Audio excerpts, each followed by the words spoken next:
మన సిఎంఆర్ జ్యువెలరీలో శ్రావణ స్వర్ణోత్సవం అన్ని రకాల 22 క్యారెట్ హాల్మార్క్ బంగారు ఆభరణాలపై గ్రాముకు 888 రూపాయల వరకు తగ్గింపు.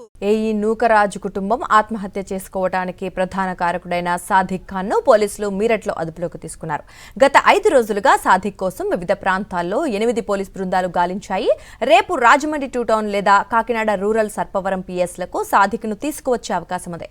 ఇక రాజమండ్రిలో పంచాయతీరాజ్ ఏఈ నూకరాజు కుటుంబం ఆత్మహత్య తర్వాత కాకినాడ నుంచి పరారయ్యాడు సాదిక్. ఘటన జరిగిన రోజే ఓ లాయర్తో సాదిక్ ఫోన్లో మాట్లాడినట్లుగా గుర్తించారు పోలీసులు. నూకరాజు కుటుంబం ఆత్మహత్యకు కారకుడైన సాదిక్ పై రాజమండ్రి 2 టౌన్ పిఎస్ లో కేసు నమోదు చేశారు.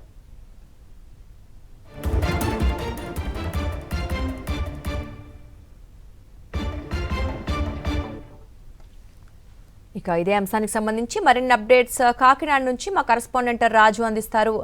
రాజు, చూస్తున్నాము సాదిక్ ని పోలీసులు అరెస్ట్ చేసినట్లుగా చూస్తున్నాము. మరి అతన్ని ఎక్కడికి తరలించే అవకాశాలు ఉన్నాయి, ఏంటి అప్డేట్స్? దుర్గా, పిఠాపురం పంచాయతీరాజ్ ఏఈ నూకరాజు కుటుంబం సామూహికంగా ఆత్మహత్య చేసుకున్న కేసులో ప్రధాన నిందితుడైనటువంటి సాదిక్ ను పోలీసులు అరెస్ట్ చేశారు. ఇతను ఢిల్లీకి సమీపంలోని మేరట్ వద్ద ఉన్నట్లు పోలీసులు గుర్తించి అతను అదుపులో తీసుకున్నారు. అయితే స్థానికంగా ఉన్న కోర్టులో మొదటిగా ప్రవేశపెట్టిన తర్వాత తీసుకొస్తారా లేదా ఎటువంటి టెక్నికల్ ఇష్యూని ఫాలో అవుతారనేది వేచి చూడాల్సి ఉంది. ఎందుకంటే ఏ ప్రదేశం అయితే అదుపులో తీసుకున్నారో స్థానికంగా అక్కడ ఉన్నటువంటి కోర్టులో ప్రొడ్యూస్ చేయాల్సి ఉంటుంది.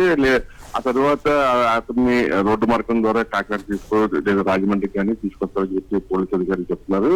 అయితే రేపు సాదిక్ ను ఇక్కడ స్థానికంగా తీసుకొచ్చి ఆ తర్వాత ఈ ప్రొసీజర్ పూర్తయిన తర్వాత కోర్టులో ప్రవేశపెడతారని చెప్పి పోలీసు అధికారులు చెప్తున్నారు. వాస్తవంగా చూసినట్లయితే ఈ నెల 16వ తేదీన ఈ ఏఈ నూకరాజు కుటుంబం రాజమండ్రిలో గోదావరిలో దూకి ఆత్మహత్య చేసుకుంది. ఆ ఘటనలో నూకరాజు మనోడు ప్రాణాలతో బయటపడ్డాడు. ఆ తర్వాత 2 టౌన్ పోలీసులు గాలింపు చర్యలు చేపట్టినప్పుడు కూడా 2 మృతదేహాలు దొరికాయి. నూకరాజుతో పాటుగా ఆయన కుమార్తె సౌజన్య మృతదేహం దొరికింది. అయితే 6 రోజులు అయినప్పుడు కూడా నూకరాజు భార్య మీన మృతదేహం దొరకలేదు. దీంతో గాలింపు చర్యలు అయితే ముమ్మరంగా చేపడుతున్నారు. పోలీసులతో పాటుగా ఎస్డీఆర్ సిబ్బంది కూడా అటు దవడస్ నుంచి యానం వరకు కూడా గోదావరిలో గాలింపు చర్యలు చేపడుతున్నారు. ఇదిలా ఉంటే ఎవరైతే ఈ ఘటనలో ప్రాణాలతో బయటపడ్డాడో కార్తికేయ రెడ్డి నూకరాజు మనోడు, అతను తన తాత అయినటువంటి భాస్కర్ రెడ్డికి కొన్ని విషయాలు చెప్పడం జరిగింది.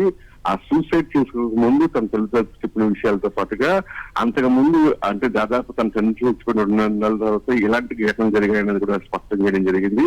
సాదిక్ ఖాన్ ఈ శిక్షణ పేరుతో తరచూ ఇంటికి రావడం, తమ తల్లిదండ్రులతో మాట్లాడడం, అదేవిధంగా తన తల్లిని హింసిస్తూ మతం మారాలని చెప్పి వేధించడం గంట జరిగిందని చెప్పి ఒక సూసైడ్ ల్యాక్ కూడా ఆమె స్కూటర్ డిక్కీలో ఉన్నది పోలీసులు స్వాధీనం చేసుకున్నారు. దీని మీదే సౌజన్య మామగారు ఇచ్చిన ఫిర్యాదు మేరకు Kakinada rural Sarpavaram police station లో సాదిక్ మీద హత్య కేసు నమోదు చేశారు.